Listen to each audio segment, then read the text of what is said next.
Hi అండి. అందరికీ నమస్తే.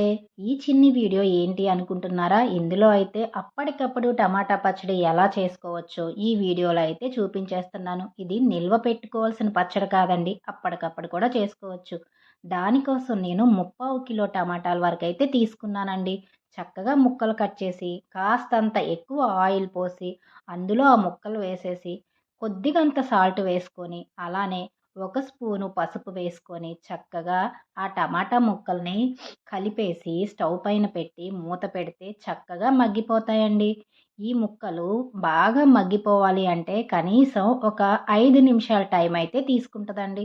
చూడండి ఈ రకంగా టమాటా ముక్కలు దగ్గరగా అయిపోతది. తర్వాత కనీసం ఒక పెద్ద నిమ్మకాయ అంత చింతపండు అయితే అందులో వేసేయండి. నేనది వీడియో తీయడం అయితే మర్చిపోయాను. సో, చింతపండు కూడా వేసేయండి. ఆ తర్వాత కాస్తంత జీలకర్ర కూడా వేయండి.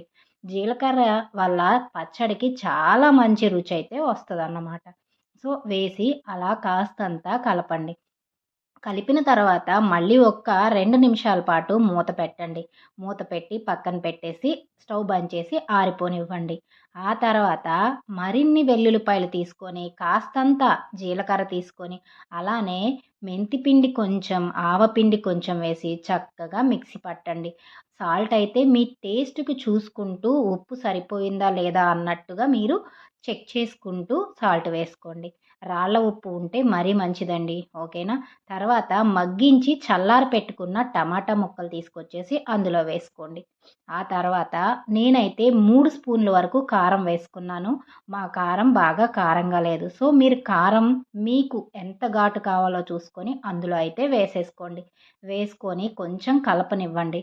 కలిపేసిన తర్వాత చక్కగా మళ్ళీ మిక్సీ అయితే పట్టాలన్నమాట. అంటే దాన్ని ఎక్కువ తిప్పకండి. మిక్సీని జస్ట్ అలా ఒక జర్కిచ్చి ఈ పచ్చడినైతే మిక్సీ చేయండి. మరీ మెత్తగా అయిపోతే బావుండదు. చూడండి ఈ రకంగా ఒక 3 జర్కులకి పచ్చడైతే కంప్లీట్ అయిపోద్ది.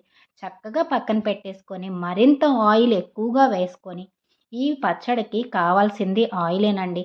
ఆయిల్ ఎక్కువ వేసుకొని మరిన్ని వెల్లుల్లిపాయలు చక్కగా చితగ్గొట్టి నేనైతే పైన ఆ తొక్క గూడా తీయలేదండి. మాకలానే ఇష్టం. సో, ఆ తర్వాత మరిన్ని తాలింపు దినుసులైతే వేసేయండి. మళ్ళీ అందులో కాస్తంత జీలకర్ర కూడా వేయండి. ఇది తాలింపు కోసమేనండి. సో, తాలింపులు ఎక్కువగా ఉంటే పచ్చడిలో పంటి కింద పడి భలే టేస్ట్‌గా అయితే ఉంటదనమాట. సో, ఈ రకంగా కలుపుకోండి.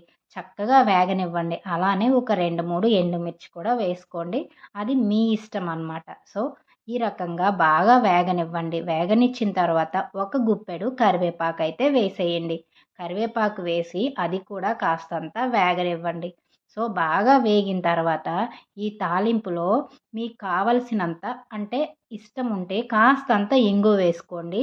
ఇంగువ వేస్తే పచ్చడి భలే టేస్ట్‌గా ఉంటదనమాట.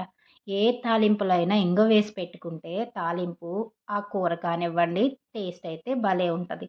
సో, చూడండి నేను మిక్సీ పెట్టుకున్న ఆ పచ్చడిని టమాటా పచ్చడినైతే అందులో వేసేసుకొని చక్కగా కలుపుకుంటున్నాను. అలా సిమ్‌లోనే జరుగుతుందండి ఇదంతా. తాలింపు తర్వాత స్టవ్‌ని సిమ్‌లో పెట్టేసేయండి.